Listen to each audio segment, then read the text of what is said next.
बिस्मिल्लाहिर्रहमानिर्रहीम। अल्लाहु अकबर कबीरा वल्हम्दुलिल्लाहि कसीरा व सुबहानल्लाहि बुकरतम व असीला।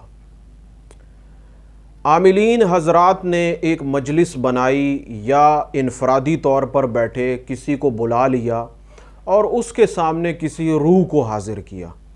और हज़रातुल अरवाह के जो आमाल हैं वो ऐसा नहीं है कि कोई बहुत अनोखी बात हो गई। आमिलीन हज़रात इसको करते हैं। हज़रातुल अरवाह के आमाल से मुराद ये होती है कि आप एक अमल की ज़कात अदा करते हैं, उसके बाद आप उस अमल के, उस इस्म के, उस आयत के आमिल हो जाते हैं और आप उसके ज़रिए जो है ना चीज़ों को बुला लेते हैं। बुलाने से मुराद ये है कि वो आपके पास आ जाती हैं, आप उनसे बाज़ औक़ात बराह रास्त सवाल करते हैं। बाज़ औक़ात ऐसा होता है कि नाबालिग बच्चे का इस्तेमाल किया जाता है, उसकी हथेली पर, नाखून पर या आंखों पर पट्टी बांध कर उस अमल को पढ़ा जाता है, फिर उस बच्चे को वो चीज़ें नज़र आती हैं।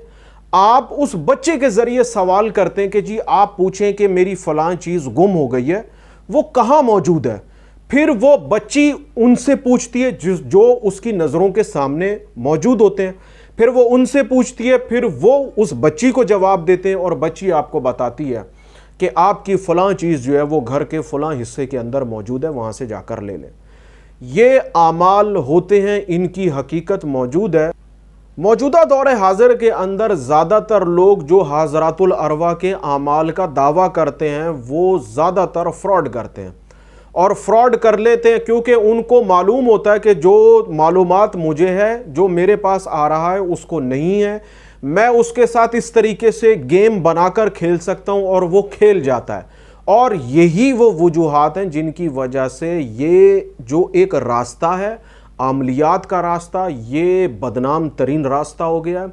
और इसी की वजह से जो सुफिया का रास्ता है, जो औलिया का रास्ता है, जो तसव्वुफ का रास्ता है, वो भी, उसको भी बहुत नुकसान पहुंचा है, क्योंकि लोगों ने सुफिया का, सूफ़ी का रूप धार कर आमाल किए, अमलियात किए और उसके ज़रिए लोगों को धोखा दिया, फ्रॉड किया, जिसकी वजह से उस तालाब में एक गंदी मछली होने की वजह से पूरा तालाब गंदा हो गया। तो एक इंसान का ऐसा करने से जो लोग नेक नियति के साथ, सच्चे इरादे के साथ इन रास्तों का इंतखाब करते हैं, वो भी अक्सर ऐसी राहों पे निकल जाते हैं जहाँ पर इन चीज़ों का वजूद ही नहीं है। हमारे लिए ये फ़र्क करना मुश्किल हो जाता है कि इन में से सही कौन है और गलत कौन है। तो हज़रातुल अरवाह के आमाल, अब मैंने आपको कुछ मुख्तसर सी इसकी वजाहत दी है। अब असल सवाल ये है कि आया क्या आप अपनी रूह को हाजिर कर सकते हैं? क्या ये मुमकिन है? तो जी इसका जवाब है कि ये मुमकिन है। आप अपने जिस्म से अपनी रूह को अलहदा कर सकते हैं। इसकी सबसे बड़ी मिसाल ख्वाब की हालत होती है। ये अमल ख्वाब के अंदर एक गैर इख्तियारी तौर पर होता है और मेडिटेशन ऐसी एक प्रैक्टिस है जिसको करने से आप इख्तियारन इसको कर सकते हैं। अक्सर और बेशतर लोगों को एक मुशाहिदा होता है, मैं आपके सामने वो मुशाहिदा पेश कर। मुशाहिदा ये है कि वो रात में अपने बिस्तर पर सोए, रात के किसी पहर में उन्होंने ये मुशाहिदा किया कि वो अपने बिस्तर के सामने खड़े हुए हैं और अपने सामने अपने लेटे हुए जिस्म को देख रहे हैं।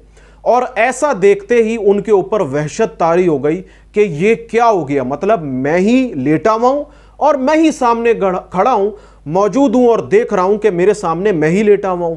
ये एक मुशाहिदा है जो अक्सर जो लोग मेडिटेशन करते हैं उनको होता है, जो लोग मेडिटेशन करते हैं उनको होता है। और ये वही चीज़ है कि आप अलग हैं और आपका जिस्म अलग है। अगर आप मेडिटेशन पर प्रैक्टिस करें, मश्क करें, तो ये मुमकिन हो जाएगा कि आप बज़ाहिर अपने कमरे के अंदर मौजूद हैं, लेकिन आपकी जो रूह है वो ट्रैवल कर गई है, आप कहीं और मौजूद हैं। आप वहाँ पर भी हैं, आप यहाँ पर भी हैं।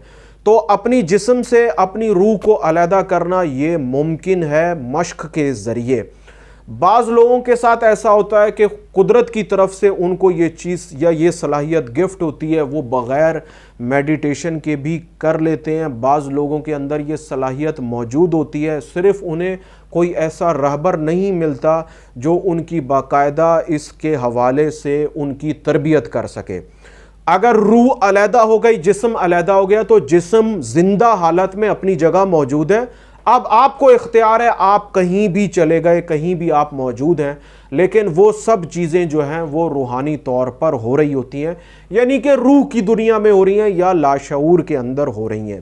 اس کی دوسری مثال اولیاء کرام کے واقعات بھی ہیں کہ وہ بظاہر وہاں ہیں، لیکن نماز جو ہے وہ بیت اللہ شریف میں ادا کر رہے ہیں، یا حج کر رہے ہیں، یا عمرہ کر رہے ہیں، بے شمار اس طریقے سے بھی ہوتا ہے۔ اور واقعات میں یہ باتیں بھی لکھی ہیں کہ ان کے کسی خلیفہ نے یا ان کے مرید نے ان سے درخواست کی کہ جی میرے پاس وسائل موجود نہیں ہیں، لیکن میں حج بیت اللہ کرنا چاہتا ہوں، اور میں کس طریقے سے کروں، آپ میرے لیے اللہ تعالیٰ کی بارگاہ میں دعا کیجئے۔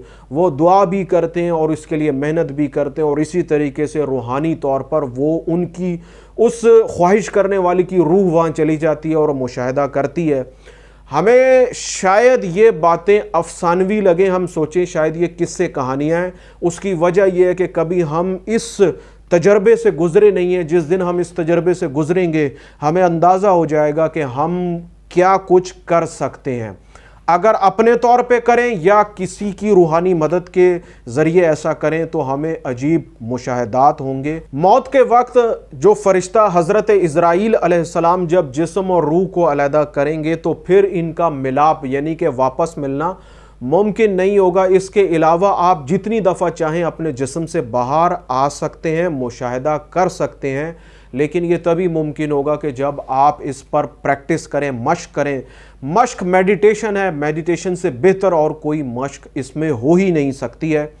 اللہ تعالیٰ کی بارگاہ میں عاجزانہ دعا ہے، اللہ تعالیٰ ہمیں ان چیزوں کا فہم عطا کر دے، ان چیزوں پر محنت کرنے کی اگر ہمیں شوق ہے تو اللہ تعالیٰ ہمیں ان چیزوں پر محنت کرنے کی توفیق عطا فرمائے، خاص استاد کی کسی رہبر کی نگرانی میں محنت کرنے کی توفیق عطا فرمائے۔ اللہ تعالیٰ ہمارا حامی و ناصر ہو، آمین ثم آمین۔